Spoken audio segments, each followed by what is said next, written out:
Hi friends, homely പുതിയൊരു വീഡിയോയിലേക്ക് എൻ്റെ എല്ലാ കൂട്ടുകാർക്കും വീണ്ടും സ്വാഗതം. ഇന്നത്തെ വീഡിയോയിൽ ഞാൻ 4 ഈസി ലഞ്ച് ബോക്സ് റെസിപ്പീസാണ് കാണിക്കാൻ പോകുന്നത്. കുട്ടികൾക്ക് സ്കൂളിൽ കൊടുത്തുവിടാൻ പറ്റിയ വളരെ ഈസി ആയിട്ടുള്ളതും ഹെൽത്തി ആയിട്ടുള്ള 4 റൈസ് റെസിപ്പീസാണ് കാണിക്കാൻ പോകുന്നത്. ആദ്യം തന്നെ ലെമൺ റൈസ് ആണ് ഉണ്ടാക്കാൻ പോകുന്നത്. അതിനായിട്ട് പാന് ചൂടായി വരുമ്പോൾ ആവശ്യത്തിന് എണ്ണ ഒഴിക്കണം. എണ്ണ ചൂടാകുമ്പോൾ അതിലേക്ക് 1/2 ടീസ്പൂൺ കടുക്, 1 ടീസ്പൂൺ ഉഴുന്ന്, 1 ടീസ്പൂൺ കടലപ്പരിപ്പ്, 2 ടീസ്പൂൺ കപ്പലണ്ടി. പച്ച കപ്പലണ്ടിയാണ് ചേർക്കുന്നതെങ്കിൽ നന്നായിട്ട് മൂപ്പിച്ചെടുക്കണം. ഇനി ഇതിലേക്ക് 1 വറ്റൽമുളകും, എരിവിന് ആവശ്യത്തിനുള്ള പച്ചമുളകും, ആവശ്യത്തിന് കറിവേപ്പിലയും ചേർത്ത് നന്നായിട്ട് മൂപ്പിച്ചെടുക്കണം. ഇനി ഇതിലേക്ക് ലെമൺ റൈസിൻ്റെ മെയിൻ ഇൻഗ്രീഡിയൻ്റായ നാരങ്ങാനീര് കൂടെ ചേർത്ത് കൊടുക്കണം. ഇവിടെ ഞാൻ 2 ടീസ്പൂണാണ് ചേർക്കുന്നത്. ചോറിൻ്റെ അളവനുസരിച്ച് നാരങ്ങാനീര് നിങ്ങൾക്ക് ചേർത്ത് കൊടുക്കാവുന്നതാണ്.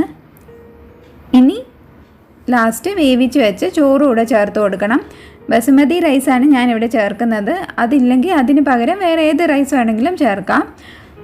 ഇനി ആവശ്യത്തിന് ഉപ്പും 1/4 ടീസ്പൂൺ മഞ്ഞൾപ്പൊടിയും കൂടെ ചേർത്ത് നന്നായിട്ട് ഇളക്കിയെടുക്കുക. ലെമൺ റൈസ് റെഡി ആയിട്ടുണ്ട്. ഇനി അടുത്തതായിട്ട് ഞാൻ ഉണ്ടാക്കാൻ പോകുന്നത് ഒരു കോക്കനട്ട് റൈസാണ്.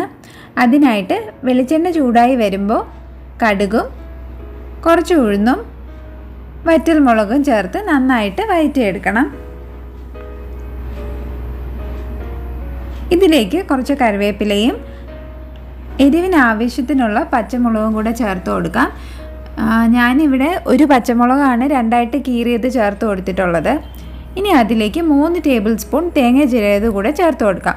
തേങ്ങ ഒരുപാട് മൂപ്പിച്ചെടുക്കണ്ട, അതിൻ്റെ വെള്ളമയം മാറുന്നത് വരെ ഇളക്കി കൊടുത്താൽ മതി.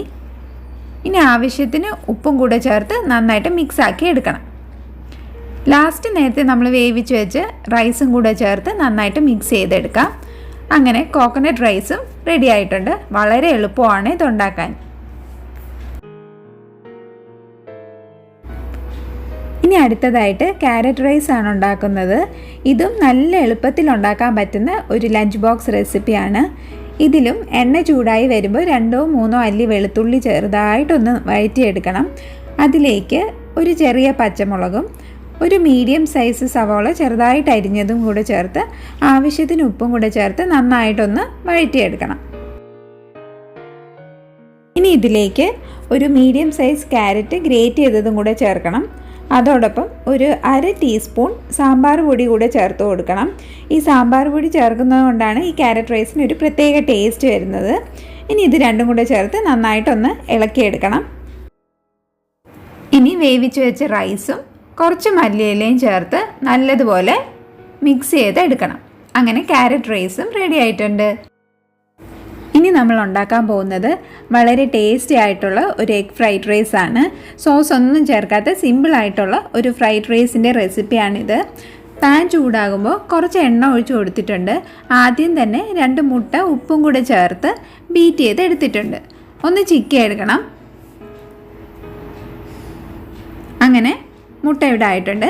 ഇനി അത് മാറ്റി വെച്ചിട്ട് വേറൊരു പാനിൽ എണ്ണ ഒഴിച്ച് അത് ചൂടാകുമ്പോൾ 2-3 അല്ലി വെളുത്തുള്ളിയും 1 ചെറിയ പച്ചമുളകും 1 മീഡിയം സൈസ് സവാള ചെറുതായിട്ട് അരിഞ്ഞതും ആവശ്യത്തിന് ഉപ്പും കൂടെ ചേർത്ത് നന്നായിട്ട് വഴറ്റിയെടുക്കണം. അതോടൊപ്പം നമുക്ക് ആവശ്യമുള്ള എല്ലാ വെജിറ്റബിൾസും ഇതിൽ ചേർത്ത് കൊടുക്കാം. ഞാനിവിടെ ബീൻസും ക്യാരറ്റും മാത്രമാണ് ചേർത്ത് കൊടുക്കുന്നത്. ഇനി ഇതെല്ലാം നന്നായിട്ടൊന്ന് സോട്ട് ചെയ്തെടുക്കാം. ഒരുപാടങ്ങ് വേവിക്കേണ്ട, ചെറുതായിട്ടൊന്ന് വാടി വന്നാൽ മതി. ഇനി ഇതിലേക്ക് നേരത്തെ വേവിച്ച് വെച്ച് റൈസും കൂടെ ചേർത്തിട്ട് തീ ഒന്ന് കൂട്ടി വെച്ച് ഇളക്കിയെടുക്കുക. ഇനി ഇതിലേക്ക് നമ്മൾ നേരത്തെ ഫ്രൈ ചെയ്ത് വെച്ചേക്കുന്ന മുട്ടയും കൂടെ ചേർത്ത് മിക്സ് ചെയ്ത് എടുക്കണം. അങ്ങനെ എളുപ്പത്തിലുള്ള ഒരു എഗ് ഫ്രൈഡ് റൈസ് റെഡി ആയിട്ടുണ്ട്. കൂടുതൽ ഈസി ആയിട്ടുള്ള ലഞ്ച് ബോക്സ് റെസിപ്പീസായിട്ട് നമുക്ക് മറ്റൊരു വീഡിയോയിൽ കാണാം. അപ്പോൾ എൻ്റെ വീഡിയോസ് ഇഷ്ടമായെങ്കിൽ ലൈക്ക് ചെയ്യാനും ഷെയർ ചെയ്യാനും അതോടൊപ്പം സബ്സ്ക്രൈബ് ചെയ്യാനും മറക്കല്ലേ. മറ്റൊരു വീഡിയോ ആയിട്ട് കാണുന്നത് വരെ ടാറ്റ ബൈ ബൈ.